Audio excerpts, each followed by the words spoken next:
اور کافر یہ خیال ہرگز نہ کریں کہ وہ آگے نکل گئے ہیں،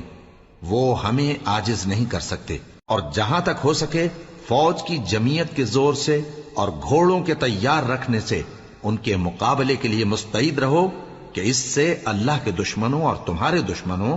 اور ان کے سوا اور لوگوں پر جن کو تم نہیں جانتے اور اللہ جانتا ہے ہیبت بیٹھی رہے گی، اور تم جو کچھ اللہ کی راہ میں خرچ کرو گے اس کا ثواب تم کو پورا پورا دیا جائے گا، اور تمہارا ذرا نقصان نہ کیا جائے گا۔ اور اگر یہ لوگ صلح کی طرف مائل ہوں تو تم بھی اس کی طرف مائل ہو جاؤ،